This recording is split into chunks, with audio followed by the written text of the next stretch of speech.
ஆரம்பிச்சலாமா? ஆரம்பிக்கலாம் சார். மோக்ஷமார்கஸ்ய நேதாரம் பேதாரம் கர்ம பூபிருதாம் ஞாதாரம் விஸ்வதத்வானாம் வந்தே தத்குணலப்தயே. சான்றோர்களே,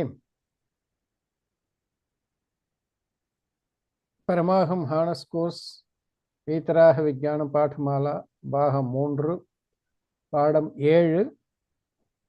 இந்த 7ஆம் பாடத்தில் மோட்ச மார்க்கம், முக்தி நெறி, முக்தி பாதை, வீடு பேற்றுக்கான வழி என்ற தலைப்பின் கீழ் நேற்று சில கருத்துக்களை நாம் பார்த்தோம். அனைத்து உயிர்களுமே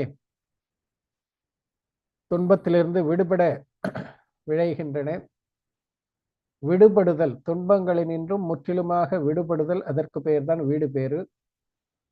அந்த விடுபடுதல், துன்பங்களினின்று முழுமையாக விடுபட்டு விட்டால் அந்த நிலைதான் முழுமையான இன்பமாகும். துன்பங்கள் இல்லாமை, அதுதான் இன்பம். அப்படிப்பட்ட இன்பம் வீடு பேற்றில் கிடைக்கிறது. ஆக அப்படிப்பட்ட அந்த வீடு பேற்றை பெற வேண்டுமாயின் நாம் என்ன செய்ய வேண்டும், அதற்கான வழி என்ன என்பதை ஆச்சாரியர் அமிர்தச்சந்திரர் அவர்கள் புருஷா சித்தி உபாயத்தில் கூறியிருந்த அந்த கருத்துக்கு ஏற்ப நாம் இங்கே அந்த முக்தி பாதையை பற்றி நேற்றைய வகுப்பிலே பார்த்தோம். உண்மையிலேயே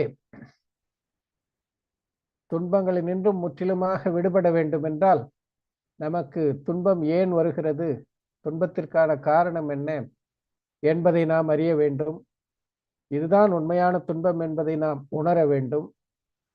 உண்மையான இன்பம் எங்கு கிட்டும், எப்படி செயல்பட்டால் கிட்டும் என்பதற்கு நான் யார் என்பதை முதலில் அறிந்து உணர வேண்டும். ஆக நான் யார் என்பதை அறியாமலேயே என்னுடைய துன்பம் நீங்க வேண்டும் என்றால் எப்படி நீங்கும்? எனவே முதலில் நான் யார் என்பதை அறிதல், அதற்கு பெயர் தான் நற்காட்சி, நன்னம்பிக்கை.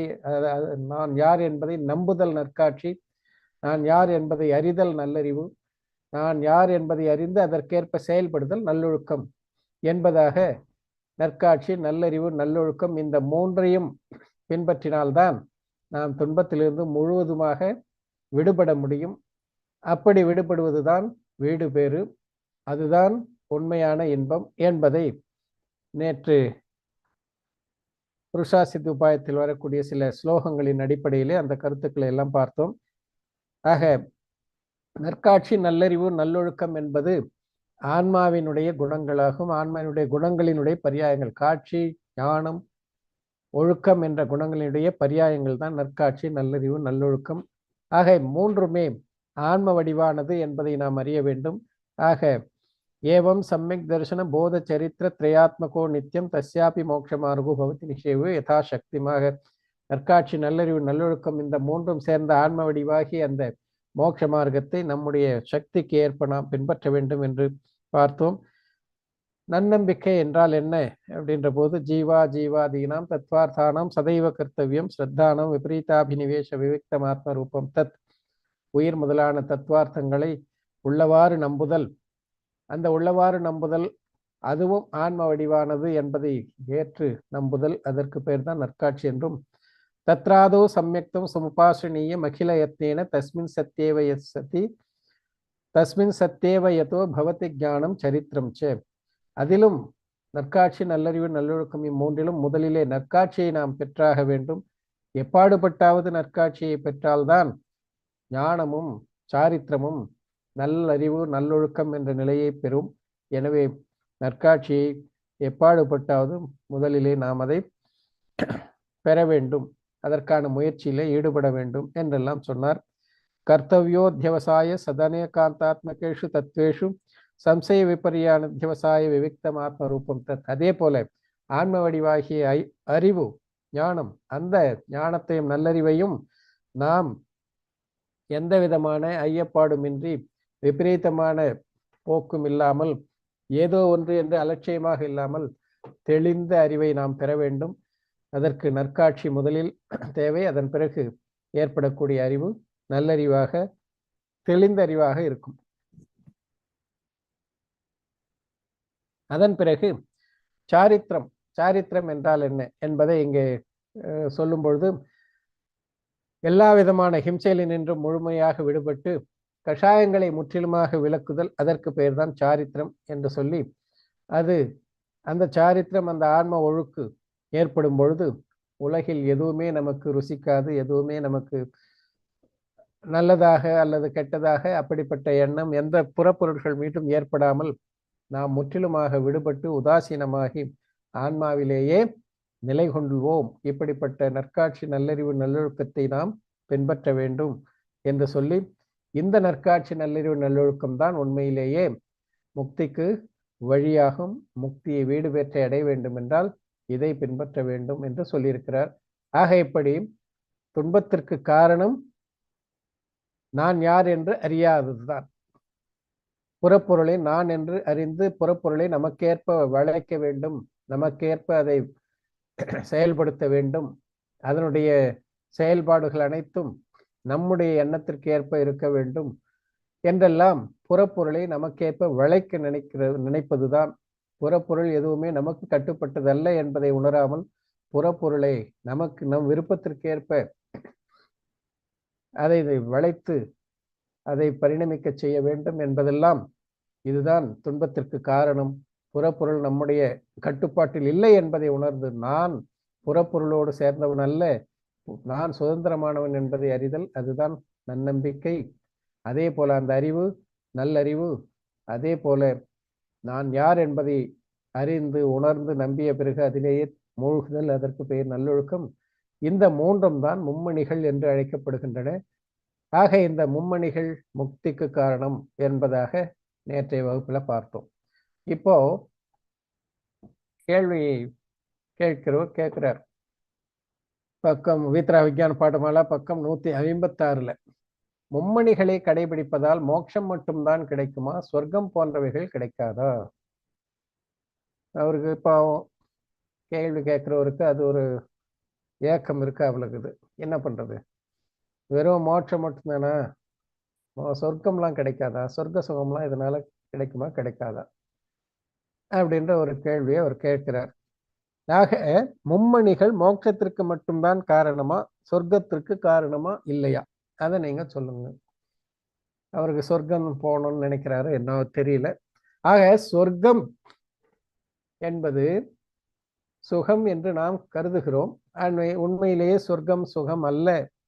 சொர்க்கத்துக்கு சென்ற பிறகு மீண்டும் பிறவியில் தான் திரும்பி உழல வேண்டும். இதெல்லாம் நாம எத்தனையோ முறை படிச்சிருக்கோம், கேட்டிருக்கிறோம்.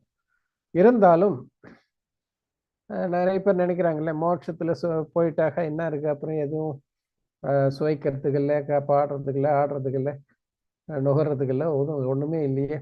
அப்படிப்பட்ட சுகத்துக்கு முன்னே இதை கொஞ்சம் நாம சொர்க்க சுகத்தையும் கொஞ்சம் பார்த்துட்டு போனா நல்லா இருக்குமோ அப்படின்லாம். அதுபோல இங்கே கேட்கிற கேள்விக்கு காரணம் என்னவென்றால், மும்மணியை கடைபிடிப்பதால் மோட்சம் மட்டும்தான் கிடைக்குமா, அல்லது சொர்க்கம் போன்ற சொர்க்க சுகம், போகபூமி சுகம் போன்ற சுகங்களும் இந்த மும்மணியை கடைபிடிப்பதால் கிடைக்குமா கிடைக்காதா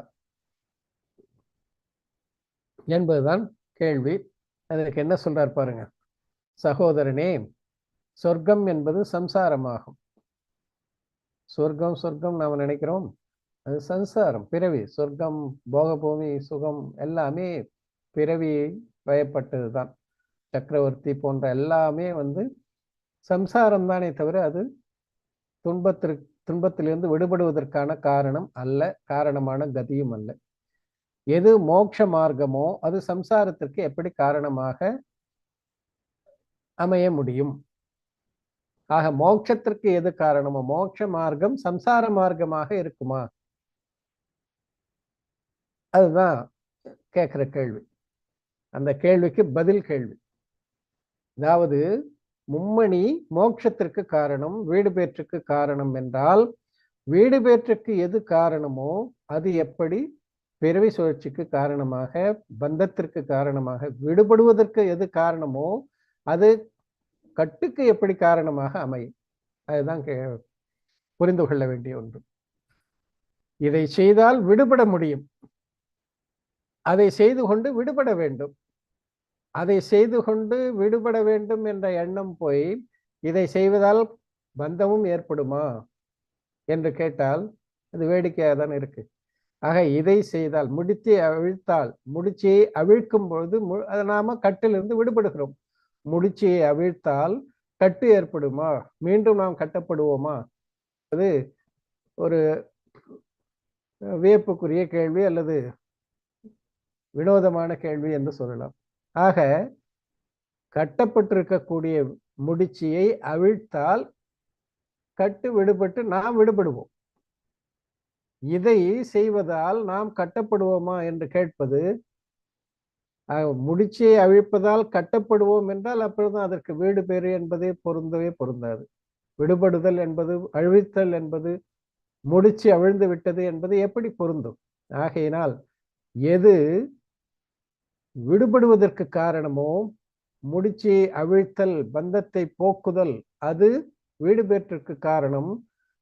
அதற்கு எது துணையாக இருக்குதோ அப்படிப்பட்ட மும்மணி அது எப்படி சம்சாரத்திற்கு சொர்க்கம் போன்ற சுகத்தை தரக்கூடியதாக, அதற்கு காரணமாக அது எப்படி அமைய முடியாது என்பதுதான் சொற்பொழிவாளர் சொல்லுகின்ற பதில். ஆக மோட்ச நிலையில் செல்லும் ஆத்ம சாதகன், இங்க இந்த வாக்கியத்தை இன்னும் இப்படி மாற்றி அமைத்து எழுதுனா இன்னும் கொஞ்சம் நம்மால எளிமையா புரிந்து கொள்ளலாம். இந்த மோட்ச மார்க்கத்தில், மோட்ச நெறியில் செல்லும் ஆத்ம சாதகன் தவிர்க்க வேண்டியதாக இருந்தும் ஏற்பட்டுவிடும் சுபபாவங்களே சொர்க்காயுளுக்கு இயல்பாகவே காரணமாகின்றன. இந்த வரியை கொஞ்சம் அதுல சொல்ல வர கருத்து கொஞ்சம் அந்த வரியில தெளிவாக இல்லைன்ற காரணத்தால அதை நீங்க மாத்தி கொஞ்சம் எழுதிங்க. நான் சொல்றேன். அதை ஆத்ம சாதகனுக்கு விடத்தக்க சுபபாவத்தால், சுபபாவம் விடத்தக்கது, அப்படிப்பட்ட விடத்தக்க சுபபாவத்தால், மோட்ச நெறியில் செல்லும் ஆத்ம சாதகனுக்கு விடத்தக்க சுபபாவத்தால் தேவ ஆயுள் முதலான புண்ணிய பந்தம் தானாகவே ஏற்பட்டு விடுகிறது. அதுதான், அப்படிதான் அந்த வாக்கியம் இருக்கணும். அதனால இது மாதிரி எழுதிங்க. மீண்டும் ஒரு முறை சொல்றேன். மோட்ச நெறியில் அல்லது மோட்ச பாதையில் செல்லும் ஆத்ம சாதகனுக்கு விடத்தக்க சுபபாவத்தால், சுபபாவம் விடத்தக்கது, அந்த விடத்தக்க சுபபாவத்தால் தேவாயுள் முதலான புண்ணிய பந்தம் தானாகவே ஏற்பட்டு விடுகிறது. விடத்தக்க சுபபாவம் தான், ஆனா அவனுக்கு ஏற்பட்டு விடுகிறது. அந்த சுபபாவத்தை அவனால தவிர்க்க முடியவில்லை. ஆகையினால விடத்தக்க சுபபாவம் ஏற்பட்டு விடுவதால், ஆத்ம சாதகனுக்கு விடத்தக்க சுபபாவம் ஏற்படுவதால், அந்த சுபபாவத்தின் காரணமாக தேவாயுள் முதலான புண்ணிய பந்தம் தானாகவே ஏற்பட்டு விடுகிறது. அந்த மோட்ச மார்க்கத்திலே பயணிக்கின்ற முனிவரர்கள் நான் சொர்க்கத்தை அடைய வேண்டும் என்று எண்ணி அவர்கள் மும்மணியை ஆராதிக்கவில்லை. அவர்கள் மும்மணியை ஆராதிப்பது எதற்காக என்றால், மோட்சத்தை அடைய வேண்டும், வீடு பெற்றை அடைய வேண்டும் என்றுதான் அவர்கள் மும்மணியை ஆராதிக்கிறார்கள். ஆனாலும் அப்படி மும்மணியை ஆராதிக்கும் பொழுது அவர்களுக்கு சுபபாவம் தானாகவே இயல்பாகவே வந்து விடுகிறது. அது அவங்க வலிய நான் பண்ணணும் அப்படின்னு நினைச்செல்லாம் எதையும் பண்றது கிடையாது. மும்மணியை ஆராதிக்கின்ற முனிவர்களுக்கு இயல்பாகவே அல்லது தானாகவே, இயல்பாக என்றதை விட தானாகவே என்பது இன்னும் நல்லா இருக்கும். இயல்புன்னா அப்புறம் அதை மாற்ற முடியாதுன்ற மாதிரி அர்த்தம். ஆக தானாகவே அங்கே அந்த என்ன சுபபாவம் ஏற்பட்டு விடுகிறது. ஜனாலயத்துக்கு போறோம், பகவானை பார்க்குறோம், அந்த மாதிரி இடத்துல போகும்போது நல்லவர்கள் சேர்க்கை தானாகவே அமைகிறது. நாம போய் நல்லவங்க யாரும் தேட வேண்டியதில்லை. வேற எங்கன்னா போனோம்னாக்க அங்க எப்படி இருக்குமோ சூழ்நிலை. ஆனால் ஆலயம் செல்லும் பொழுது ஆலயத்திலே இருக்கக்கூடிய சான்றோர்களோடு நமக்கு இயல்பாகவே தானாகவே தொடர்பு ஏற்பட்டு விடும். அவரை பார்க்கணுமாப்பா, அவர் அந்த பண்டிட்ஜியை பார்க்கணுமா அல்லது அவரை பார்க்கணுமா, அந்த தர்மகர்த்தாவை நீங்க கோயிலுக்கு போங்க, அங்க பார்க்கலாம். அங்கே பக்தர்கள் தானாகவே வருகிறார்கள், அவர்களோடு நல்ல உறவு தானாகவே மேம்பட்டு விடுகிறது.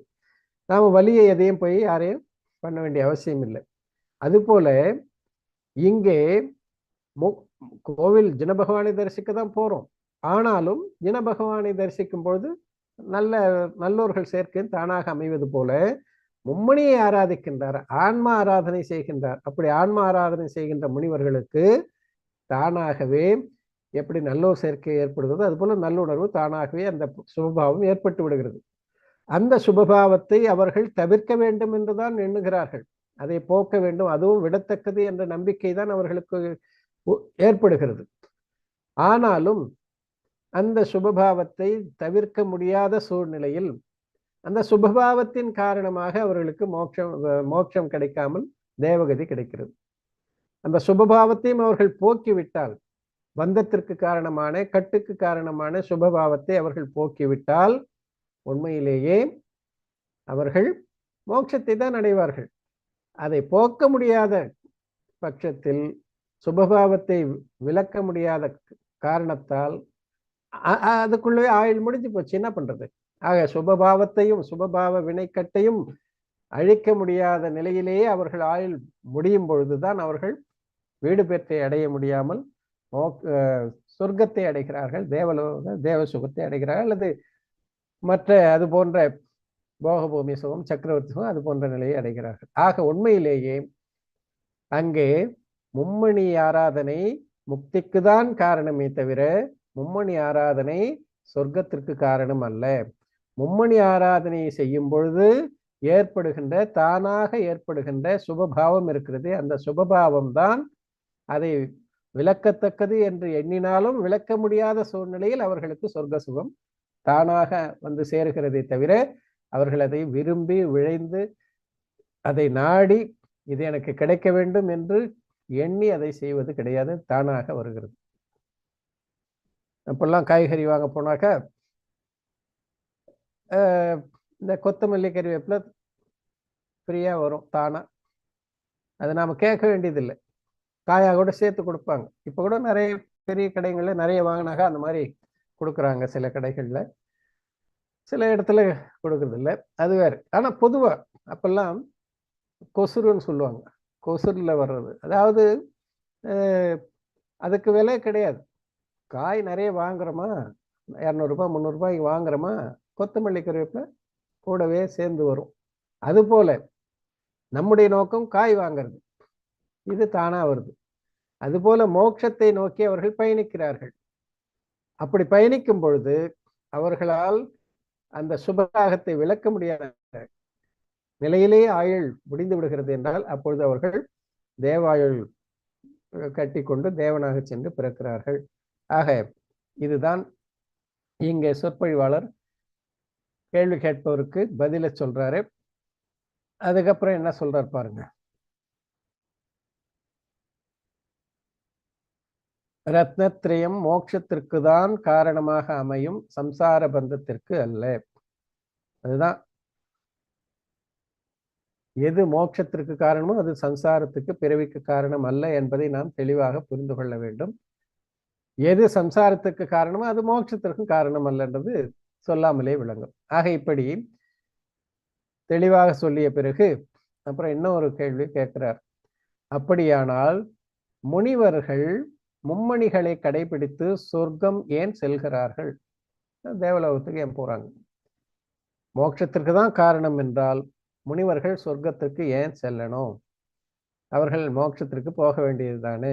ஏற்கனவே பதில் சொல்லியிருக்கு, இருந்தாலும் இன்னும் தெளிவாக அதை புரிந்து கொள்வதற்காக இந்த கேள்வி மறுபடியும் கேட்கப்பட்டு அதற்கு என்ன பதில் சொல்றாங்கன்னு பாருங்க. மும்மணி மோட்சத்திற்கே காரணமாக அமைகிறது. மோட்சத்திற்கு தான் காரணம், அது வேற எதுக்கும் காரணம் கிடையாது. ஆனால் மும்மணியை ஆராதிக்கும் முனிவரர்களுக்கு இந்த வாரிகுணம், ஆனால் அதனை பின்பற்றும் ஆத்ம சாதகனுக்கு இடையில் உண்டாகும் சுபப்பற்றின் காரணத்தினால் சம்சார பந்தம் ஏற்படுகிறது அப்படின்றதுக்கு பதிலா அதை இன்னும் தெளிவா சொல்றதுக்காக அந்த வரியை இப்படி மாற்றி எழுதிக்கலாம். ஆனால் மும்மணியை ஆராதிக்கும் முனிவரர்களுக்கு, ஆனால் அங்கிருந்து மும்மணியை ஆராதிக்கும் முனிவரர்களுக்கு, ஆத்ம சாதகன்னா சம்யக் திருஷ்டி, ஸ்ராவகன், அவங்க எல்லாமும் ஆத்ம சாதகம் தான். அங்க முனிவர்களை பற்றிய கேள்வி என்பதால முனிவரர்களுக்கு அச்சமயம் தோன்றும் விருப்ப உணர்வு இடையில் தோன்றும் அப்படின்றது இல்லை. எப்பொழுது அவர்கள் மும்மணியை ஆராதிக்கிறார்களோ அச்சமயத்திலேயே அதே நேரத்தில் தோன்றுகின்ற விருப்ப உணர்வு என்னும் சுபபாவம், அந்த விருப்ப உணர்வு என்னும் சுபபாவம் அதுதான் பந்தற்கு காரணமாகும். ஆக மும்மணியை ஆராதிக்கும் முனிவர்களுக்கு அச்சமயம் தோன்றும் விருப்ப உணர்வு என்னும் சுபபாவம் அதுவே பந்தத்திற்கு காரணம் என்று இந்த வரியை கொஞ்சம் நீங்க மாத்தி எழுதிக்கலாம். எழுதுனா இன்னொரு தடவை சொல்றேன். ஆனால் மும்மணியை ஆராதிக்கும் முனிவர்களுக்கு அச்சமயம் தோன்றும் விருப்ப உணர்வு என்னும் சுபபாவம், சுபராகம் அல்லது சுபபாவம் அதுவே பந்தத்திற்கு காரணம் என்பதாக. ஆக அவர்கள் மும்மணியை ஆராதித்துக் கொண்டிருக்கிறார்கள். அந்த சுபபாவம் தானாக அங்கே சுபவினை நல்வினை கட்டு ஏற்பட்டு கொண்டிருக்கிறது. அப்படிப்பட்ட நிலையில் அவ்வாறான சுபராகம் எனும் குற்றத்தினால்தான் முனிவரர்கள் தேவலோகம் செல்கிறார்கள். ஆக சுபராகத்தை இங்கே குற்றம் என்று சொல்லுகிறார். புண்ணிய பந்தம் சுபராகத்தால் சுபபாவத்தால் நல்ல உணர்வால் புண்ணிய பந்தம் ஏற்படுகிறது. அந்த புண்ணிய பந்தம் அந்த புண்ணிய பந்தத்துக்கு காரணமான சுபராகம் அது குற்றம். ஏனென்றால் புண்ணிய பந்தம் தான் அது வீடு பேரு கிடையாது. அதன் காரணமாக இன்னும் ஒரு 33 கடற்காலமோ 10,000 33 கடற்காலம் வரை ஏதோ ஒரு கதியில போய் மாட்டிக்கிற தேவலோகத்துல போய் மாட்டிக்கிட்டு அதிலிருந்து விடுபட முடியாமல், துன்பத்திலிருந்து விடுபட முடியாமல் அங்கே சிக்கி தவிக்கிறார்கள். அது இல்லைன்னா, அந்த சுபபாவம் சுபராகம் இல்லை என்றால், நல்லுணர்வு இல்லை என்றால், தூய உணர்வு இருந்திருந்தால் அவர்கள் நேராக வீடு பேரை அடைந்திருப்பார்கள். ஆக வீடு பேரை தடுக்கிறது இந்த சுபபாவம். எனவே அதை குற்றம் என்றார்கள். ஆக சுபராகம் எனும் குற்றத்தினால்தான் முனிவர்கள் வீடு பேற்றை அடைய முடியாமல் ஒரு படி கீழே இறங்கிட்டாங்க. அதாவது சம்சாரத்துல போயிட்டாங்க, தேவலோகத்துல சொர்க்க சுகத்துக்கு போயிட்டாங்க. ஆக அந்த சுபராகமும் அவர்களுக்கு குற்றமாக இங்கே சொல்லப்பட்டிருக்கிறது. இப்போ நாம புண்ணியத்தை நல்லுணர்வை சுபபாவத்தை குற்றம் என்று சொல்றது சரியா, பொருந்துமா? இப்படி எல்லாம் சொல்றது சரியா? நமக்கு அந்த மாதிரி சொல்றது சரியா படலையே. புண்ணியம் நல்லது, சுபபாவம் நல்லது அப்படின்னு தானே நாம படிக்கிறோம், கேட்கிறோம். அதை குற்றம்னு சொல்லலாமா அப்படின்றது ஒரு பெரிய கேள்வியாகத்தான் இருக்கணும். அந்த கேள்வி தான் இங்க மீண்டும் அந்த கேள்வி கேட்பவர் வினவுபவர் கேட்கிறார். சுபோபயோகத்தை குற்றம் என்று ஏன் கூறுகிறீர்கள்? சுபோபயோகம் நல்லது தானே, அதை போய் குற்றம்னு சொல்லலாமா? அது சொர்க்கத்துக்கு காரணம், வீடு பேற்றுக்கு காரணம் இல்லைன்னு ஒன்னா கூட சொல்லுங்க. ஆனால் அதை குற்றம் என்று எப்படி சொல்வது? அதுதான் நமக்கு கூட அந்த கேள்வி இருக்கதான் செய்யும். எல்லோரும் என்னங்க இவங்க பரமஹம்ச கோர்ஸ்ல இப்படி எல்லாம் சொல்றாங்களே, புண்ணியத்தை போய் புண்ணியத்துக்கு காரணமான நல்லுணர்வை போய் குற்றம் எல்லாம் சொல்றது ரொம்ப அதிகமான ஒரு இதுவா இருக்கு. இப்படி எல்லாம் சொன்னா அப்புறம் யாருமே நல்லது செய்ய மாட்டாங்க, பூஜை செய்ய மாட்டாங்க, கோயிலுக்கு வர மாட்டாங்க, விரத உபவாசம்லாம் இருக்கும், இப்படியெல்லாம் நாம் கருதுகிறோம். இங்கே தர்மம் என்றால் என்ன, அறம் என்றால் என்ன, முக்தி பாதை என்றால் என்ன, மோட்ச மார்க்கம் என்றால் என்ன, அதை தெரிந்து கொள்ள வேண்டும், அதை அவ்வாறே நம்ப வேண்டும். ஆனால் செயல்பாடு என்று வரும்பொழுது சுத்தபாவத்தை அடையாதவரை, சுத்தபாவம் தோன்றாதவரை அசுபத்திலிருந்து விலகி இருப்பதற்கு சுப உபயோகத்தை செய்வதிலே தவறு ஒன்றும் கிடையாது. ஆனாலும் சுப உபயோகத்தையும் விட்டு தாண்டினால்தான் வீடு பேறு கிடைக்கும் என்று அறிவதிலே என்ன தவறு? அந்த அறிவு, அந்த தெளிவு ஏற்பட வேண்டும், அந்த நம்பிக்கையும் ஏற்பட வேண்டும். அப்பொழுதுதான் நற்காட்சி, நல்லறிவு, நல்லொழுக்கம் என்ற மும்மணியை நாம் அடைய முடியும். ஆகையினால எந்த நோக்கில் எந்த கருத்து சொல்லப்படுகிறது என்பதை நாம் தெளிவாக புரிந்து கொள்ள வேண்டும். அவங்க இது குற்றம்னு சொல்லிட்டாங்க, அதனால கோயிலுக்கு போறதே குற்றம், பூஜை செய்யறதே குற்றம், உபவாசம் இருக்கிறதெல்லாம் குற்றம் அப்படின்னு தவறாக புரிந்து கொண்டால் அதற்கு நான் என்ன சொல்ல முடியும்? ஆக அதை இப்படி தவறாக யாரும் புரிந்து கொள்ளக்கூடாது என்பதற்காக தான் இதை மீண்டும் ஒரு முறை உங்களுக்கு சொல்றேன். அசுபத்திலிருந்து விடுபடுவதற்கு சுப உபயோகமாகிய சுப செயல்களை செய்தல் அவசியம் தேவை. ஆனால் அந்த சுப செயல்களை செய்து கொண்டே முக்தி அடைந்து விடலாம் என்ற ஒரு கருத்து இருக்கிறது, அது தவறு. அதே நேரத்தில் முனி நிலையில் முனிவர்கள் வீடு பேற்றை அடையாமல் தேவலோகத்தை ஏன் அடைகிறார்கள்? அதற்கான பதில் இது. முனிவரர்கள் வீடு பெற்று தானே அடையணும், மோட்சத்துக்கு தானே போகணும்.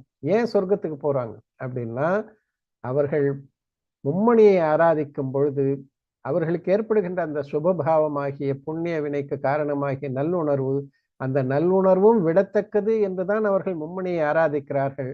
ஆனால் அதற்கு முன்பாகவே, நல்வினையை முழுமையாக விலக்குவதற்கு முன்பாகவே அவர்கள் ஆயுள் முடிந்து விடுகிறது என்றால் அங்கே அவங்க போய் தேவலோகத்துல பிறக்கிறாங்க. ஆக அந்த சுபபாவம் தான் அவர்களை தேவலோகத்துக்கு இட்டு செல்கிறதே தவிர மும்மணியை ஆராதிப்பதன் காரணமாக அவர்கள் தேவலோகத்துக்கு செல்லவில்லை என்ற கருத்தை இங்கே நாம் தெளிவாக புரிந்து கொள்வதற்காகத்தான் இந்த வினா விடை இங்கே கேட்டு தெளிவுபடுத்துகிறார்கள். ஆக சுபோபயோகம் என்பது பிறவிக்கு தான் காரணம், அது மோட்சத்திற்கு காரணம் அல்ல என்பதை தெளிவாக நாம் தெரிந்து கொள்ள வேண்டும். அதற்கு இதை மாறாக புரிந்து கொள்ளக்கூடாது. சுபயோகம், சுப உபயோகம், நல்லுணர்வு, புண்ணியத்திற்கு காரணமான உணர்வு மோட்சத்திற்கு காரணம் அல்ல. ஆனால் அசுபத்திலிருந்து விலகுவதற்கு சுப செயல்களிலே ஈடுபட வேண்டும். அதெல்லாம் பலருக்கும் இதை தான் சொல்லுகிறது. இது கூடாதுன்னா நான் விதானம் செய்யக்கூடாது, நான் பூஜை செய்யக்கூடாது, நான் பிரதிஷ்டை செய்யக்கூடாது, நான் கோயிலுக்கு போகக்கூடாது அப்படின்னா நான் நினைக்கிறேன்.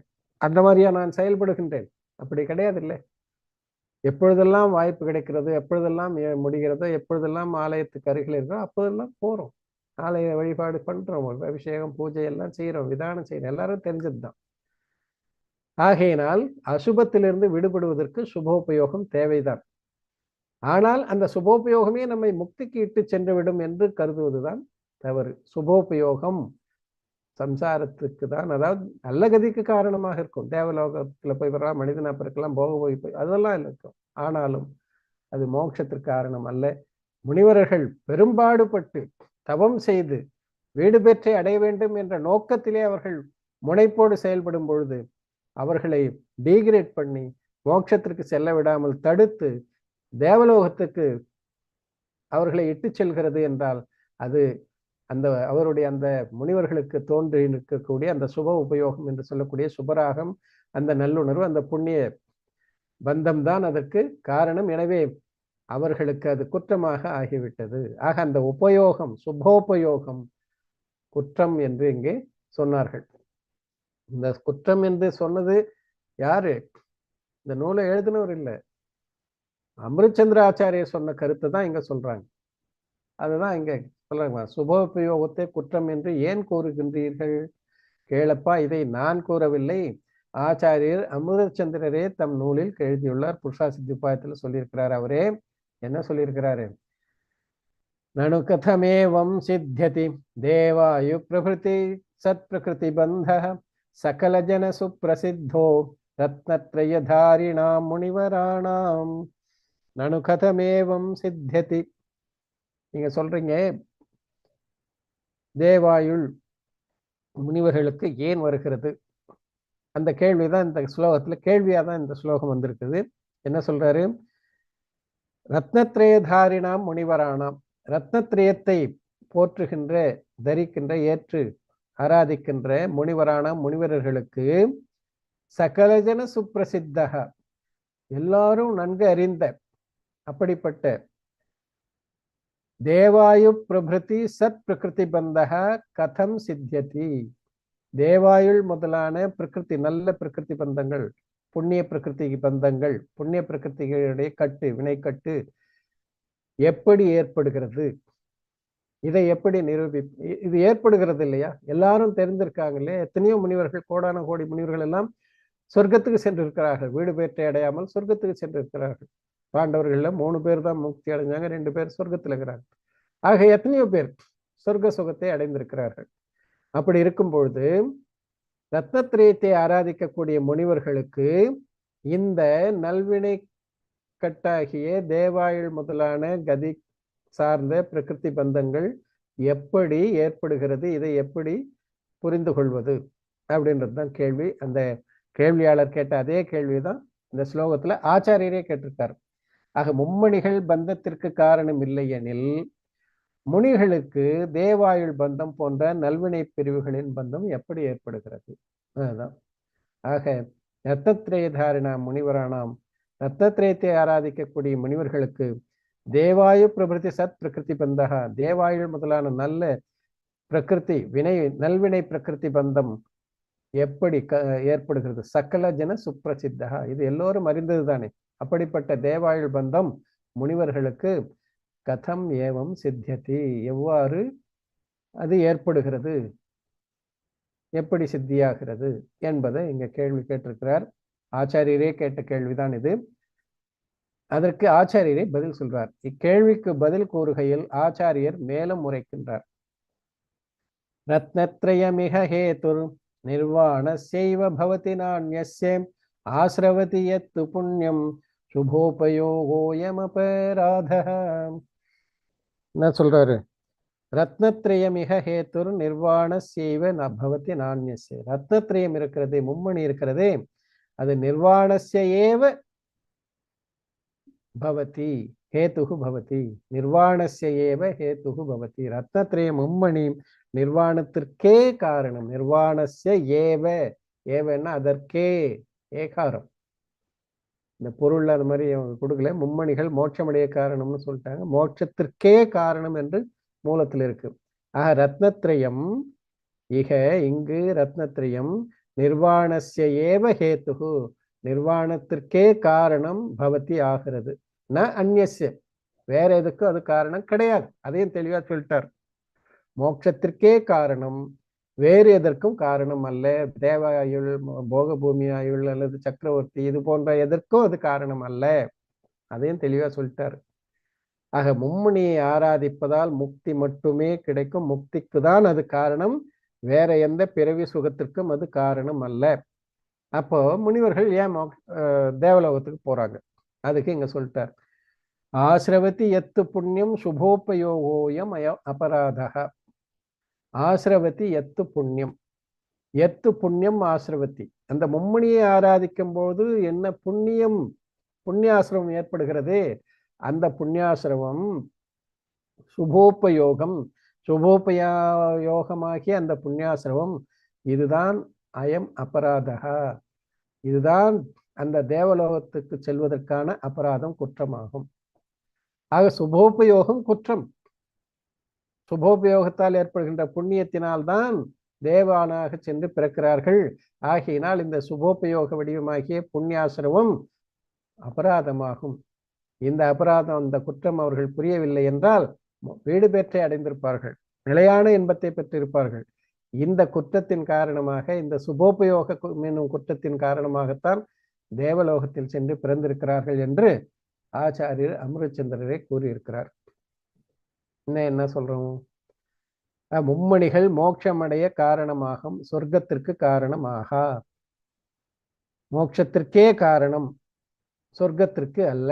முனிவர்களுக்கு சொர்க்கத்திற்கு அல்ல. பவத்தி ந அந்நியன்னு சொல்லியிருக்காரு மூலத்துல. ந அந்நியன்னா வேற எதுக்குமே காரணம் கிடையாது. மும்மணி மோட்சத்திற்கே காரணம், வேறு எதற்குமே காரணம் அல்ல. வேறு எதற்குன்னா சொர்க்கம், சக்கரவர்த்தி முதலான வேற எதுக்குமே அது காரணம் ஆகாது. முனிவர்களுக்கு சொர்க்கம் கிடைக்கும்படியான புண்ணிய ஆசிரமம் என்பது அவருடைய சுபோபயோகத்தின் குற்றமாகும். சுபோபயோகத்தால் ஏற்பட்ட குற்றம். சுபோபயோகம் என்னும் குற்றத்தால் தான் அவர்கள் சொர்க்க சுகத்தை அடைகிறார்கள் என்று ஆச்சாரியர் சொல்லியிருக்கிறார். ஆக அது குற்றம். இதை இன்னும் நாம புரிந்து கொள்ளணும்னாக்கா,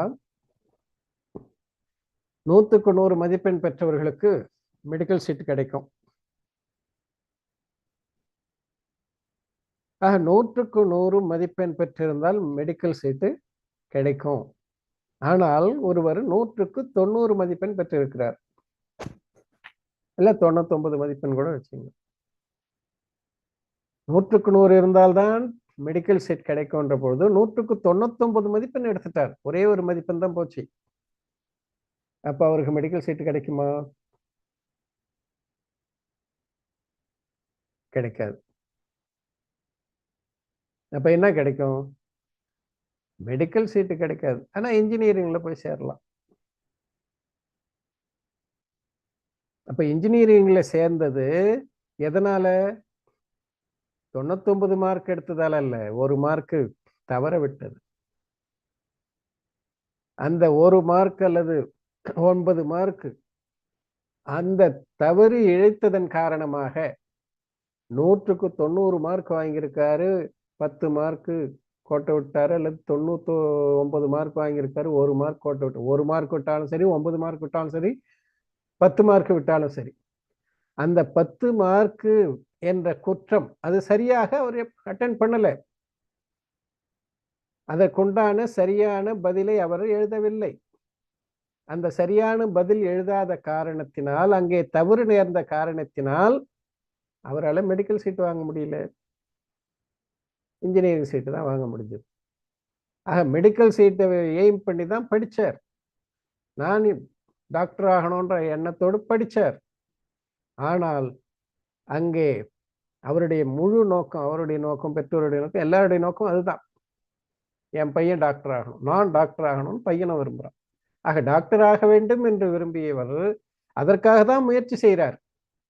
அப்படி அதற்காக எவ்வளவுதான் முயற்சி செய்தாலும் முழுமையான முயற்சி இல்லாத காரணத்தினால் 1 மார்க்கோ 9 மார்க்கோ 10 மார்க்கோ தவறாக அவர் பதில் எழுதிடுறார்.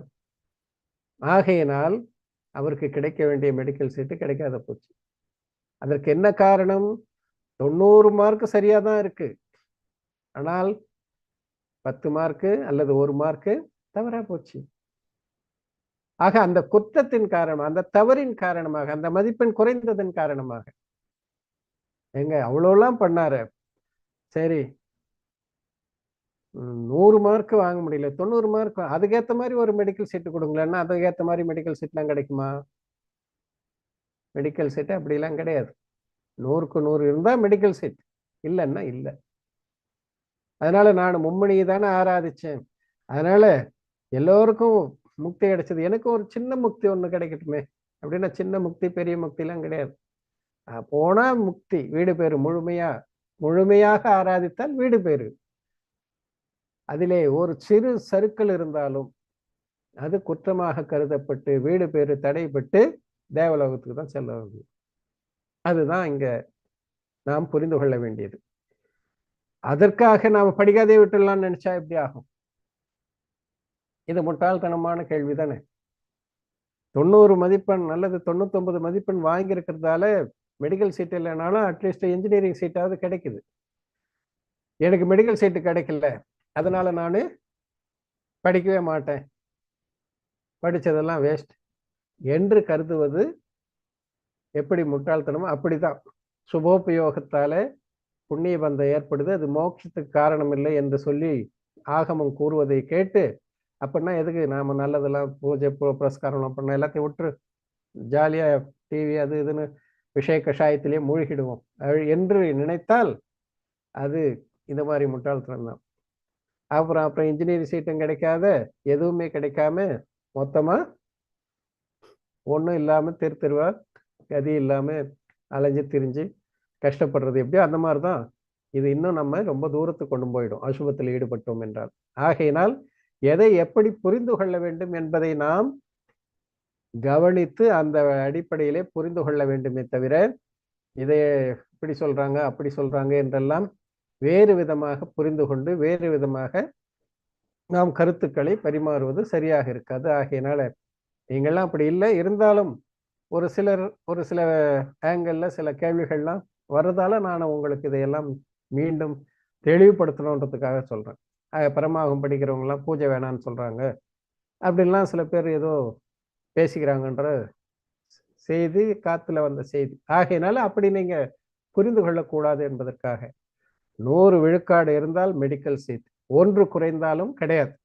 அதே போலதான் அது 1 குறைந்தது, அந்த குறைபாடு தான் மெடிக்கல் சீட் கிடைக்காத போனதுக்கு காரணம். அதை தான் இங்கேயும் சொல்றாரு.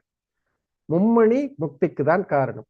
ஆனால் மும்மணியை ஆராதிக்கும் பொழுது முழுமையாக ஆராதிக்காமல் அதிலே 1 விழுக்காடு குறைந்து சுபோபயோகத்திலே சென்று விட்டால் அந்த சுபயோகத்தின் குற்றத்தின் காரணமாக, அந்த தவற்றின் காரணமாக முக்தி கிடைக்காமல் சொர்க்கசுகம் கிடைக்கிறது. அதை நாம் இப்படி புரிந்து கொள்ள வேண்டும் என்பதற்காக இதை சொன்னேன். ஆக இப்படி ரத்னத்ரயமிக ஹேத்து நிர்வாண செய்வ பவதி நாண்யஸ்ய ஆசிரவதி யத் புண்ணியம் சுபோபயோகோயம் அபராதः. ஆக 100 விழுக்காடு கிடைச்சாதான் மெடிக்கல் சீட் கிடைக்கும்ன்ற அந்த நம்பிக்கை நமக்கு இருந்ததுன்னா சரி, இது நம்முடைய தவறால தான் நமக்கு மெடிக்கல் சீட் கிடைக்கலன்ற ஒரு ஆசுவாசம் நமக்கு ஏற்படும். இல்லைன்னா அழுது புரண்டு ஆக நாம் இன்னும் மெடிக்கல் சீட் வரணும்னா திரும்பவும் 100 விழுக்காடுக்கு நாம முயற்சி பண்ணணும். அதுதான் செய்யணுமே தவிர அதை விட்டு விலகிச் செல்வது புத்திசாலித்தனம் அல்ல. ஆக நமக்கு உண்மையான அறத்தை போற்ற வேண்டும் என்றால் அதற்கு அதிலே நாம் சற்றேனும் குறைந்து விடுகிறோம் என்றால் அந்த அறப்பாதையிலிருந்து சற்றேனும் குறைந்து விட்டால் மீண்டும் அதே முயற்சி செய்து முழுமையாக அதை நிறைவேற்ற முயற்சி செய்ய வேண்டும்.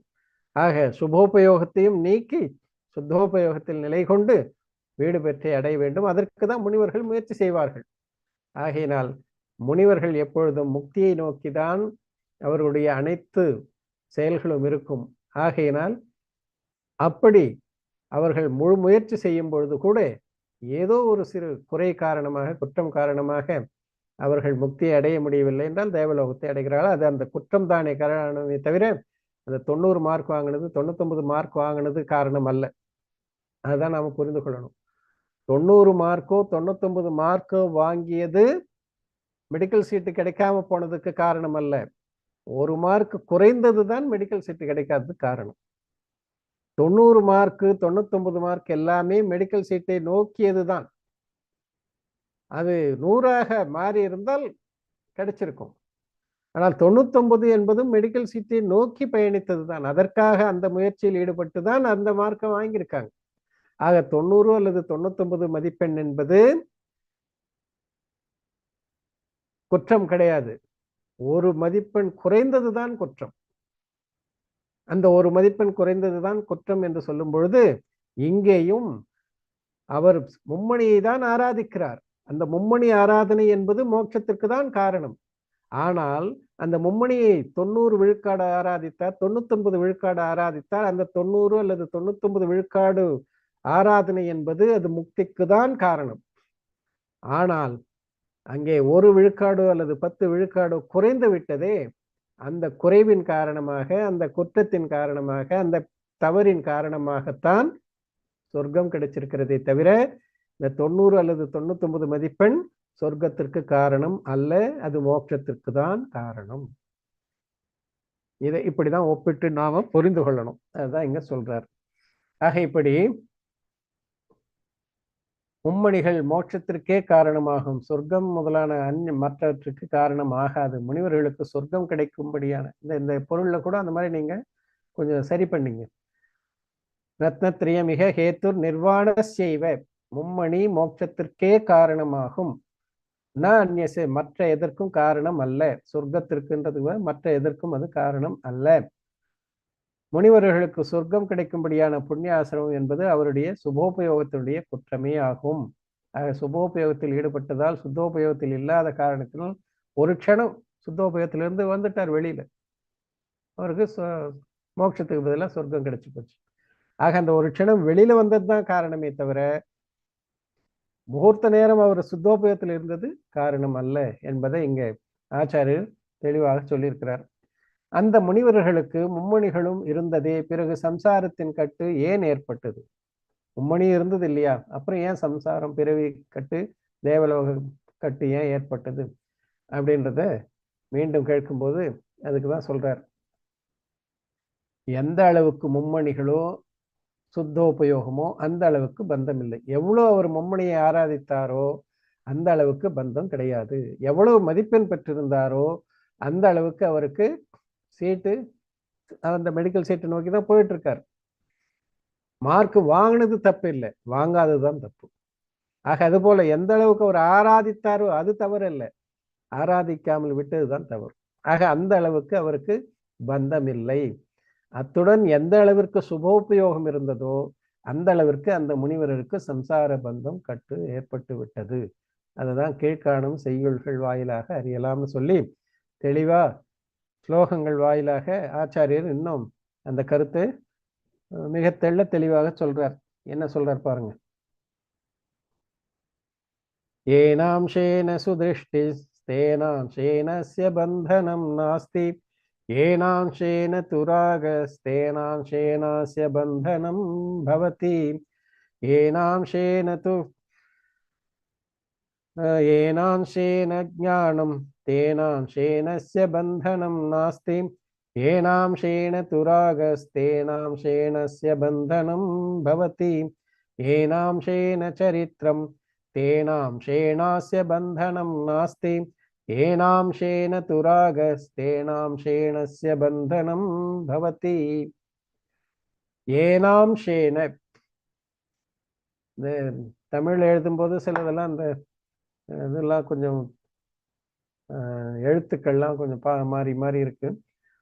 ஏன அம்சேன, ஏன அன்சேனன்னு இருக்கு, அன்சேன இல்லை, ஏனாம்சேன, ஏன அம்சேன இம்மு வரணும். ஏனாம்சேன சுதிருஷ்டிஹி, ஏனாம்சேன எந்த அளவுக்கு, எந்த அளவுக்கு, சுதிருஷ்டிஸ்தேனாம்சேன அஸ்ய பந்தனம் நாஸ்தி, எந்த அளவுக்கு சுதிருஷ்டிஹி, சுதிருஷ்டின்னா சம்மக் நற்காட்சி இருக்கிறது, அந்த அளவுக்கு அஸ்ய பந்தனம் நாஸ்தி, பந்தனம் வினைக்கட்டு என்பது கிடையாது. நற்காட்சி, நல்லறிவு, நல்லொழுக்கம், இது மூன்று தானே மும்மணின்னு சொல்றாங்க. ஆக இந்த மும்மணி எந்த அளவுக்கு இருக்குதோ அந்த அளவுக்கு கட்டு கிடையாது, வினைக்கட்டு கிடையாது. அது வினை உதிர்ப்புக்கு தான் காரணம், வீடு பெற்றுக்கு தான் காரணம், முக்திக்கு தான் காரணம். அதுதான் இங்க சொல்றாரு. ஏனாம்சேன சுதிருஷ்டிஹி, எந்த அளவுக்கு நற்காட்சி இருக்கிறதோ, தேனாம்சேன அந்த அளவுக்கு அஸ்ய பந்தனம் நாஸ்தி, அதுக்கு பந்தனம் கிடையாது. நற்காட்சியால வினைக்கட்டு ஏற்படுகிறதா என்றால் கிடையவே கிடையாது. எவ்வளவு எந்த அளவுக்கு நற்காட்சி ஆராதிக்கிறாரோ அந்த அளவுக்கு பந்தனம் அல்லது வினைக்கட்டு கிடையாது. ஏனாம்சேனத்து ராகா, அந்த நற்காட்சியை ஆராதித்து கொண்டிருக்கும் போது எந்த அளவுக்கு பற்றுணர்வு இருக்கிறது, அந்த பற்றுணர்வு சுபபாவம், சுபோபயோகம், ராகம், விருப்ப உணர்வு, எப்படி ஒன்னாலும் வச்சுங்க, அதன் காரணமாக தேனாம்சேன பந்தனம் பவதி, அந்த அளவுக்கு பந்தம் வினைக்கட்டு ஏற்படுகிறது. சம்யக் திருஷ்டிக்கு ராகம் அதிகம். இந்த ராகம் என்பது சாரித்திரத்தை சார்ந்தது, ஏற்கனவே சொல்லியிருக்கு. குரோதமான மாயா, லோபம் இதெல்லாம் சாரித்திரத்தை சார்ந்தது, சாரித்திர குணத்தை சார்ந்தது.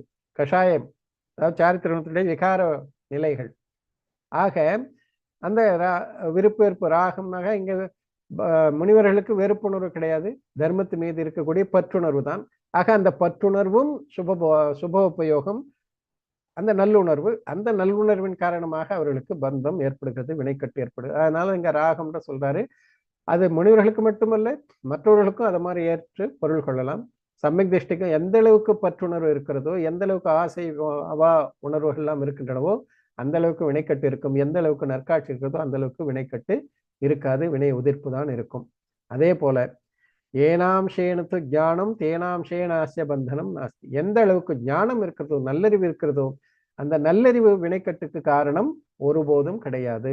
ஆக நற்காட்சியும் வினைக்கட்டுக்கு காரணம் அல்ல, நல்லறிவும் வினைக்கட்டுக்கு காரணம் அல்ல. ஆனால் அந்த நற்காட்சியோடும் நல்லறிவோடும் சேர்ந்து இருக்கக்கூடிய சுபபாவம், பற்றுணர்வு, விருப்ப உணர்வு, அவா உணர்வு, இதுதான் பந்தத்திற்கு காரணம் என்று இங்க சொல்றார். ஆக இப்படி ஏனாம்சேனத்து சுதிருஷ்டி தேனாம்சேனாஸ்ய பந்தனம் நாஸ்தி, ஏனாம்சேனத்து ராகஸ் தேனாம்சேனாஸ்ய பந்தனம் பவதி, ஏனாம்சேன ஞானம் தேனாம்சேனாஸ்ய பந்தனம் நாஸ்தி, ஏனாம்சேனத்து ராகஸ் தேனாம்சேனஸ்ய பந்தனம் பவதி. ஆக நல்லறிவு, நல் காட்சி இருக்கும் பொழுது அதோடு இருக்கக்கூடிய சாரித்திர மோகனியம் சார்ந்த பற்றுணர்வு இருக்கிறதே, அந்த பற்றுணர்வு தான் பந்தத்திற்கு காரணம். அதே போலதான் ஏனாம்சேன சரித்திரம் தேனாம்சேனஸ்ய பந்தனம் நாஸ்தி, ஏனாம்சேனத்து ராகஸ் தேனாம்சேனாஸ்ய பந்தனம் பவதி. எந்த அளவுக்கு சாரித்திரம் இருக்கிறதோ, ஆக சாரித்திரம் எந்த அளவுக்கு இருக்கிறதோ, ஒழுக்கம் எந்த அளவுக்கு இருக்கிறதோ, ஆன்ம தூய்மை எந்த அளவுக்கு இருக்கிறதோ, எவ்வளவு கஷாயம் போய் ஆன்ம தூய்மை ஏற்பட்டிருக்கிறதோ அந்த அளவு ஆன்ம தூய்மை ஒருபோதும் வினைக்கட்டுக்கு காரணம் அல்ல, வினை உதிர்ப்புக்கு தான் காரணம், அது பந்தத்திற்கு காரணம் அல்ல. அதே நேரத்தில் எந்த அளவு கஷாயம் போகவில்லையோ, சம்யக் திருஷ்டிக்கு அப்பிரத்யாக்கியானம், பிரத்யாக்கியானம், சஞ்சலனம், நோ கஷாயம் போகல, அந்த அளவு அவருக்கு வினைக்கட்டு உண்டு. ஆனால் அனந்தானுபந்தி போயிடுச்சு, சம்யக் மித்யாத்துவம் போயிடுச்சு, அந்த அளவுக்கு வினைக்கட்டு கிடையாது. அதுபோல சிராவகனுக்கு பிரத்யாக்கியானம், சஞ்சலனம், நோ கஷாயம் போகல, அந்த அளவுக்கு வினைக்கட்டு இருக்கு.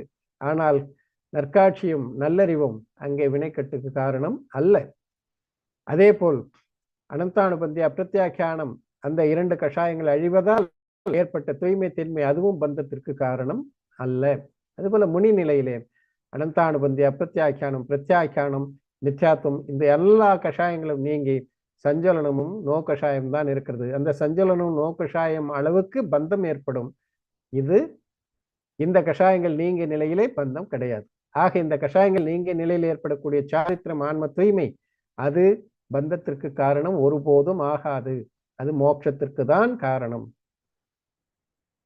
90 விழுக்காடு அது மெடிக்கல் சீட் கிடைக்காத போனதுக்கு காரணம் அல்ல. 10% மார்க் குறைஞ்சதுதான் காரணம். அதுபோலத்தான் அனந்தானுபந்தி, அப்பிரத்யாக்கியானம், பிரத்யாக்கியானம் என்று சொல்லக்கூடிய கஷாயங்களும் மித்யாத்துவம் விலகிய நிலையில் அந்த தூய்மை தன்மை ஒருபோதும் தேவகதிக்கு காரணம் அல்ல. சஞ்சலனமும் நோ கஷாயம் என்று சொல்லக்கூடிய அந்த சுபபாவங்கள், அந்த சுப கஷாயங்கள் அது நீங்காமல் போனதால் அதனால் தான் தேவகதி ஏற்பட்டிருக்கிறது. அதுவும் நீங்க இருந்தால் அவர்களுக்கு மோட்சமே கிடைச்சிருக்கும். அதுதான் இங்க நாம புரிந்து கொள்ள வேண்டும். ஆக இங்க ஏனாம் சேனத்து ராக 3 ஸ்லோகத்திலும் ஏனாம் சேனத்து ராகன்னு தான் சொல்றார். ஏனென்றால் நற்காட்சி, நல்லறிவு, நல்லொழுக்கம், இந்த 3லும் நற்காட்சியும் நல்லறிவும் பந்தத்திற்கு காரணம் அல்ல. அது 4ஆம் குணஸ்தானத்திலே நற்காட்சி ஏற்பட்டு விடுகிறது, நல்லறிவும் ஏற்பட்டு விடுகிறது. ஆகினால அதுக்கு பந்தத்துக்கு காரணம் அல்ல. ஆனால் அந்த நிலைகளிலும் சாரித்திரத்திலே குறைபாடு இருக்கிறது.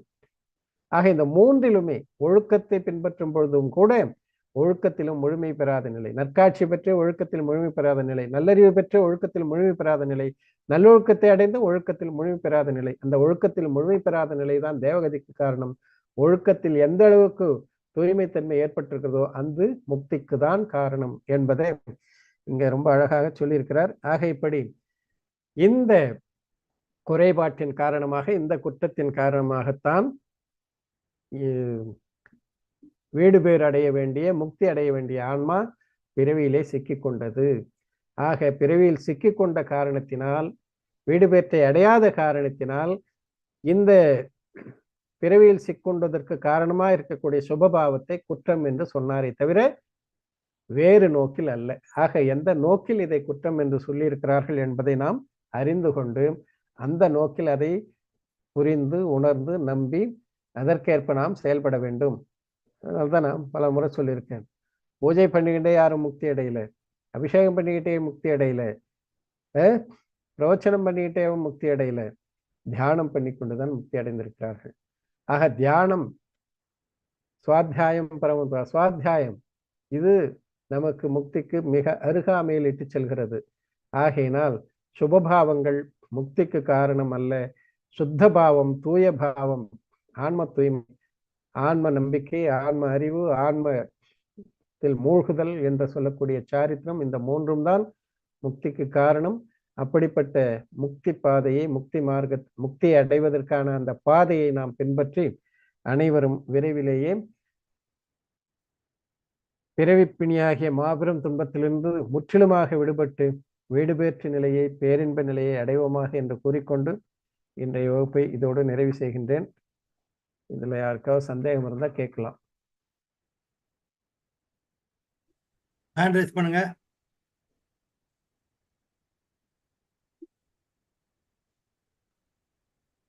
ஏற்கனவே ஓரல் டெஸ்ட் பத்தி எல்லாம் விளக்கி இருக்காங்க, சொல்லியிருக்காங்க எப்படி பண்ணணும்ன்றத. அதனால அதுக்கேற்ப நீங்கள் ஓரல் டெஸ்ட்ல உங்க பேரு, கான்டாக்ட் நம்பர் இதெல்லாமும் கொஞ்சம் அனுப்பி ஓரல் டெஸ்ட்டையும் நீங்க சொன்னீங்கன்னாக்கா, நீங்க யார் சொன்னீங்கன்ற தெரியும். எனக்கு இப்போ 100-120 பேருக்கு மேல இருக்காங்க. எல்லாருக்கும் பேரும் எனக்கு தெரியாது, அவங்க எங்க இருக்காங்க, எந்த ஊரு எதுவும் தெரியாது.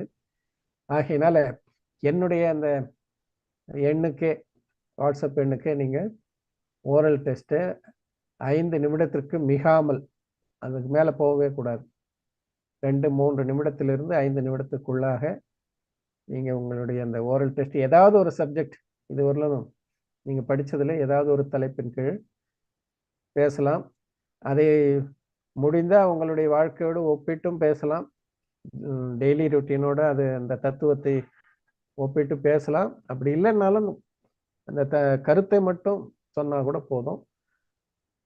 ஏன்னா நேரம் உங்களுக்கு ரொம்ப குறைஞ்சி இருக்கிறதால நீங்க ரொம்ப விரிவா போயிட்டீங்கன்னாக்க ரொம்ப நேரம் எடுத்துக்கும். அதனால உங்கள் பெயர், முதல்ல பெயர், ஊர், தொலைபேசி எண். ஏன்னா எதுக்கு இதை கேட்குறோம்னாக்கா, சப்போஸ் உங்களுடைய ரெக்கார்டு எங்களுக்கு சரியா வந்து சேரல, தெளிவா இல்லை, புரிஞ்சுக்க முடியலன்னா உங்களை கான்டாக்ட் பண்ணி சொல்லலாம். அதுக்காக தான் நீங்க அந்த ரெக்கார்ட் பண்ணி அதோட அந்த ரெக்கார்ட்லயே பேரையும் ஊரு, தொலை தொடர்பு எண் இதெல்லாம் இந்த 3 போட்டிருங்க. அது மாதிரி நீங்க அசைன்மெண்ட் டெஸ்ட்ல ஏற்கனவே சொன்ன மாதிரி மொத்தம் எத்தனை பேஜ் என்பதை முதல் பக்கத்திலே குறிப்பிட்டுடுங்க.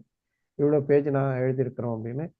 அதுவும் வந்து 1, 2 மிஸ் ஆயிடுச்சுனாக்கா அதை தெரிந்து கொள்ளலாம். அதுக்காக தான்.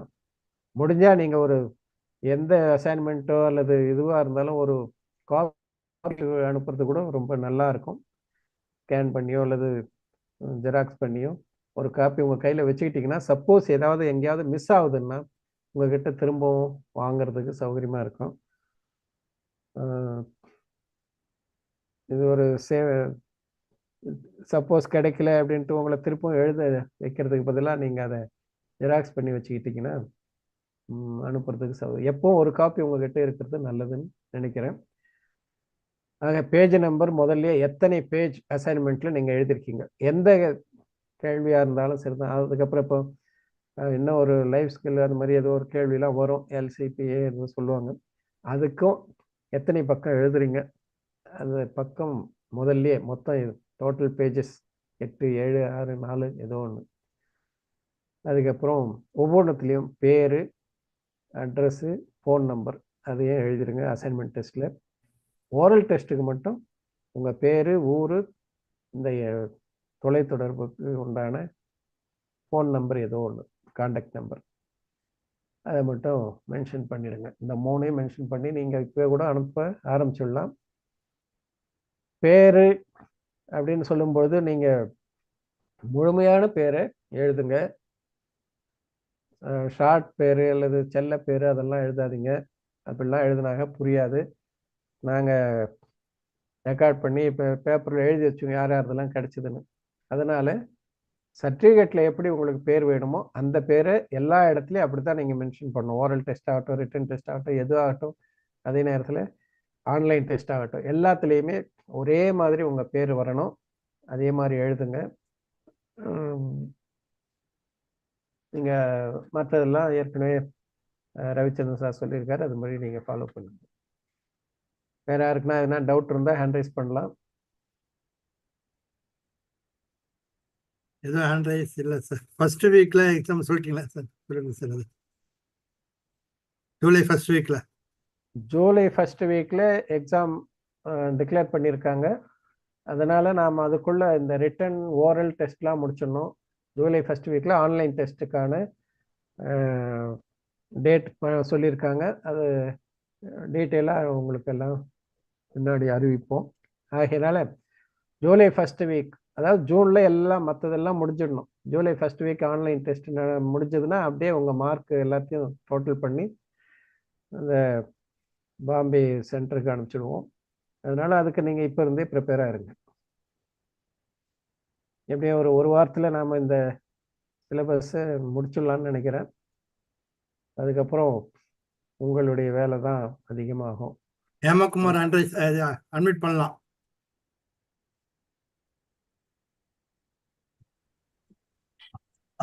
சமயக் தர்ஷன் ஜி. சமயக் தர்ஷனுங்க, சொல்லுங்க. நாங்க முதல் முறையா இந்த வகுப்புல மலர் ஆண்டி சொல்லியிருக்காங்க, சேர்ந்திருக்கோம். அது ஜூலை ஃபர்ஸ்ட் வீக்ல டெஸ்ட்னு சொல்றீங்க. அது எப்படி ப்ரிப்பேர் பண்றதுக்கு, எந்த சப்ஜெக்ட்ல வரும், நாங்க எதை படிக்கணும் என்னன்னு எங்களுக்கு ஒன்றும் ஐடியா சஜஸ்ட் பண்ணீங்கன்னா நல்லா இருக்கும். இல்ல போர்ஷன் மாதிரி என்ன இருக்குங்களா, இல்ல இந்த 3 இதுல மட்டுங்களா? கொஞ்சம் கைட் பண்ணீங்கன்னா நல்லா இருக்கும். இல்ல ஏற்கனவே 2 question paper, model question paper online test எப்படி இருக்கும்ன்றதுக்கான மாடல் கொஸ்டின் பேப்பர் 2 உங்களுக்கு வாட்ஸ்அப்ல அனுப்பிச்சிருக்கிறோம். அதை நீங்க பாத்தீங்களா என்னன்னு எனக்கு தெரியல. நம்ம குரூப்ல தான், தமிழ் பரமாகம் பேட்ச் என்ற இந்த குரூப்ல தான் 2 கொஸ்டின் பேப்பர் ஏற்கனவே 2019 நடந்த அந்த கொஸ்டின் பேப்பர் உங்களுக்கு ஷேர் பண்ணியிருக்காங்க. நீங்கள் அதை பார்க்கலாம். அந்த மாதிரி டைப்பில் தான் கொஷின்ஸ் வரும். அதை நீங்கள் ஒரு தடவை சால்வ் பண்ணி பாருங்கள். எடுத்து அந்த கொஷின் பேப்பர் எடுத்து நீங்களே ஆன்சர் பண்ணி அது எப்படி பண்ணுறதுன்னு பாருங்கள். அதில் எதுனா டவுட் இருந்தால் கேளுங்க. ஏற்கனவே ஒருத்தர் டவுட்டு கேட்டிருந்தாங்க, அவங்களுக்கு நாங்கள் சொல்லியிருக்கோம் விளக்கம். அந்த மாதிரி கொஷின்ஸ் தான் ஆன்லைனில் வரும். சரிங்க. இது மற்ற அசைன்மெண்ட் டெஸ்ட் எப்படி எழுதணும்னு ஏற்கனவே சொல்லியிருக்கிறோம். நீங்கள் கேட்டிருப்பீங்கன்னு நினைக்கிறேன். அது சாராம்சம் அது எழுதணும், அவ்வளோதான். ஆக இது மட்டும் ஆப்ஜெக்டிவ் டைப் கொஷின்ஸ் மட்டும் 2 பாடத்துக்கும் 2 வினாத்தாள், அதாவது வித்ராவிகன் பாடமல்ல பாகம் 1, 2க்கு உண்டான ஆன்லைன் கொஷின் பேப்பர் 2019 எப்படி எழுதுனாங்க அப்படின்றது அந்த கொஷின் பேப்பரை ஷேர் பண்ணியிருக்கிறோம். அப்படி நீங்கள் அதை கவனிக்கலன்னா திரும்பவும் பார்க்குறேன், நான் அனுப்ப முடியுதான்னு என்கிட்ட இருந்ததுன்னா திரும்ப ஒரு தடவை அதை ஷேர் பண்ணுறேன். 3வது பாகம் 3வது கொஷின் பேப்பரை உங்களுக்கு ஷேர் பண்ணுறோம். அப்படிதான் கொஷின் பேப்பர் வரும். ஆனால் அதே கொஷின் பேப்பர் வரும்னு நீங்கள் நினைக்கக்கூடாது. ஒரு மாதிரி வினாத்தாள். ஏன்னா முத முறையா இருக்கிறதுனால ரொம்ப பயமா இருக்கு. இல்ல பயப்பட வேணாம், படிக்கிறதுக்கு. ஏன்னா அலுவலகத்துக்கு போறோம் வரோம், கொஞ்சம் படிக்க கொஞ்சம் தாமதமாகுது. அதெல்லாம் அதை பத்தி தான் ஒண்ணும் இல்லை, அதெல்லாம் மன்னிக்கலாம், ஒண்ணும் இல்லை. நீங்க கேட்குற கேள்வி கரெக்டு தான், உங்களுடைய சந்தேகம் சரியானதுதான். அதுக்கு தான் சரி எங்களால முடிஞ்சது. நாங்க ஏற்கனவே 4 கோவில்ல இதெல்லாம் நடந்திருக்கு. அந்த கொஷின் பேப்பரை உங்களுக்கு ஷேர் பண்ணியிருக்கோம். ஆனா ஒண்ணுதான் பண்ணியிருக்கிறோம், ஒரு குளத்தூர் கோவில்ல நடந்த கொஷின் பேப்பரை உங்களுக்கு ஷேர் பண்ணியிருக்கிறோம். அதுல உங்களுக்கு டவுட் இருந்தா நீங்க திரும்பவும் கேட்கலாம். நீங்க எப்போனாலும் கேட்கலாம். இந்த கிளாஸ் டைம்ல தான் கேட்கணுன்றது கூட இல்லை. நீங்க ஃப்ரீயா எப்போ வேணாலும் கேட்கலாம். சப்போஸ் இப்போ நான் இப்போ இங்க யூஎஸ்ல வந்திருக்கிறேன். எனக்கு நம்ம டைமும் இந்திய டைமும் கொஞ்சம் வித்தியாசம். உங்களை ரொம்ப தொந்தரவு பண்றோம்னு நினைக்கிறேன். அதெல்லாம் ஒண்ணும் இல்லை. நீங்க வாட்ஸ்அப்ல உங்க சந்தேகத்தை அனுப்பலாம். இல்ல கிளாஸ்ல, இந்த மாதிரி கிளாஸ்லயும் நீங்க சந்தேகத்தை கேட்கலாம். கண்டிப்பா. அதனால எவ்வளவு கேட்குறீங்களோ அவ்வளோ எங்களுக்கு சந்தோஷம் தான். தெளிவா நாம எதையும் தெரிஞ்சுக்கணுன்றது தான். அதனால வரவேற்கிறோம், உங்களுடைய சந்தேகங்களை எல்லாம் வரவேற்கிறோம். சந்தோஷம். வணக்கம். வணக்கம். நிர்மலா பாண்டராஜன் அட்மிட் பண்ணலாம்.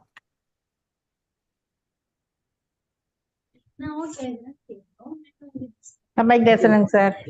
சம்பைக் தர்சனங்க. இது ஓரல் டெஸ்ட் எப்பங்க சார் அனுப்பணும்? ஆரம்பிச்சிடலாம். நீங்க இப்போ அனுப்ப ஆரம்பிக்கலாம், ஒன்றும் தப்பு இல்லை. அதாவது 3 பாகத்துலயும் ஏதாவது ஒரு பாடம் எடுத்தாங்க. ஏதாவது ஒரு தலைப்புல 3 பாகத்திலயும் ஒரு பாடம்னு கூட இல்லை, ஒரு பாடத்துல ஏதாவது ஒரு சின்ன பகுதியை கூட எடுத்து நீங்க அனுப்பலாம். 7 தத்துவம்னா உயிர் தத்துவத்தை மட்டும் கூட பேசலாம். ஆனா அந்த டைம் ரொம்ப முக்கியம். 3 நிமிஷம். 2-3 நிமிஷம், மேக்சிமம் 5க்கு மேல போகக்கூடாது. சரிங்க சார். சரி, மிக்க நன்றிங்க சார். சப்டைட்டில்ல வச்சு கூட நீங்க பண்ணலாம். அதாவது ஒரு லெசனை ஃபுல்லா சொல்லணும்ன்றது கூட கிடையாது. நீங்க சொல்றதுலயே நீங்க அந்த லெசனை புரிஞ்சுக்கிட்டீங்களா, அவ்வளவுதான். அது மாதிரிதான் மற்றதையும் நீங்க புரிஞ்சிருப்பீங்கன்றது தான் எதிர்பார்ப்பு, வேற ஒண்ணும் இல்லை. சரிங்க சார், மிக்க நன்றிங்க சார். ஆக்சுவலா சிஸ்டம்னு பார்த்தாக்கா ஒவ்வொரு லெசன் முடிஞ்சதும் நீங்க ஓரல் டெஸ்ட் ஓரலா பண்ணணும். அதெல்லாம் நாம டைரக்டா பண்ணும்போது தான் அந்த மாதிரிலாம் சாத்தியம். இந்த மாதிரி ஆன்லைன்ல பண்ணும்போதெல்லாம் ஒவ்வொரு தடையும் ஒவ்வொரு லெசனை முடிச்சுட்டு உங்களோட டிஸ்கஸ் பண்றது, கேள்வி கேட்கறது, நீங்க பதில் சொல்றது, அதெல்லாம் அதுவும் நமக்கு பொதுவா தமிழ் பொறுத்தவரையிலும் நம்ம அவங்களுக்கு எல்லாம் அவங்க மதர் டங்லேயே எல்லாம் இருக்கு. அதனால அவங்களால ஈஸியா புரிஞ்சுக்க முடியும், ஆன்சர் பண்ண முடியும். நாம வேற மொழியிலிருந்து மொழிபெயர்த்து அதை உங்களுக்கு சொல்லி அதை நீங்க புரிஞ்சுக்கணும், நீங்க திருப்பி சொல்லணும்னா அதெல்லாம் கொஞ்சம் டைம் எடுக்கும். அதனால நமக்கு அவங்க டைம் வேற 6 மாசத்துல முடிக்கணும் அப்படின்னு சொல்றதால நம்மளால ஃபுல்லா அப்படியே 100% நம்மளால ஃபாலோ பண்ண முடியாது. அது அவங்களுக்கும் ஏற்கனவே சொல்லியிருக்கிறோம். அதனால அவங்க ஒன்றும் அதை பெருசா எடுத்துக்க மாட்டாங்க. ஸோ நீங்க இப்போவே அனுப்ப ஆரம்பிக்கலாம், யாருக்கெல்லாம் டைம் இருக்கோ, எப்போ டைம் இருக்கோ. ஆனால் உங்கள் பேர், கான்டாக்ட் நம்பர், ஊர், இந்த 3 மட்டும் அந்த ஆடியோ கூட சேர்த்து அனுப்பிச்சிடுங்க. அப்போதான் நாங்கள் 3வது பகுதிக்கு லாஸ்ட் டேட் இருக்காங்க சார் அனுப்புறதுக்கு. 3வது பகுதி முடிஞ்ச பிறகு நீங்கள் அனுப்பலாம். அதாவது 20 தேதிக்குள்ள அனுப்புற மாதிரி. அதாவது இந்த வாரத்தில் அநேகமாக முடிச்சிடலாம்னு நினைக்கிறேன். அடுத்த வாரத்துக்கு அதுக்கு தான் நான் முதல்லயே சொன்னேன். 6 பாடம் முடிச்சிட்டோம், 6 பாடத்தை எழுதி வச்சுங்க, அப்புறம் இருக்கிற மீதி 5 பாடத்தை முடிச்ச உடனே அனுப்புங்க அப்படின்னு. அதனால 3வது பகுதிக்கு அதிக நேரம் கொடுக்கறதுக்கு வாய்ப்பு இல்லைன்னு நினைக்கிறேன். இப்போ இன்னைக்கு 4 தேதி ஆயிடுச்சுங்களா, எப்படியும் இதுவே ஒரு 10 தேதி வரலும் ஆகும். ஆக 5 தேதி, மேக்சிமம் 20 தேதிக்குள்ள நீங்க முடிச்சாதான் கரெக்ஷன் பண்ணி மார்க் போட்டு எங்களால அதெல்லாம் பண்ண முடியும். ஸோ 20 தான் டெட்லைன், அதுக்கு மேல எக்ஸ்டென்ஷன் பண்ண முடியாது. அதனால நீங்க இப்போ கூட எழுதி முடிக்கலாம். சரிங்க சார். ஓகேங்க. தேங்க்யூ. தேங்க்யூ. ஓரல் ஜிக்கு அனுப்புறவங்க எனக்கு ஒரு மெசேஜ் போட்டுருங்க. நான் ஒரு கீப் ட்ராக் பண்றதுக்காக யார் யார் அனுப்பிச்சிருக்காங்க, யார் அனுப்பலன்னு தெரியும். சரிங்க சார். மாதிரி ஓரல் அனுப்பிச்சிட்டா அப்படின்னு சொல்லிட்டு ஒரு மெசேஜ் போட்டா போதும்.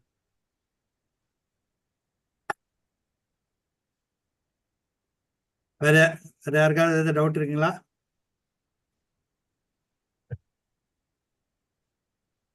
இல்லை சார், எதுவும் சரிங்க. முடிச்சுது. திங்கள் மும்மாறி பெய்கை இருவரும் வளர்க செய்போல் நன்கணிதரச நாள்க நாடெல்லாம் விளைக மற்றும் எங்குள அறத்தினோர் இனிதூழி வாழ்க எங்கள் புங்கவன் பயந்த நன்னூல் புகழ்.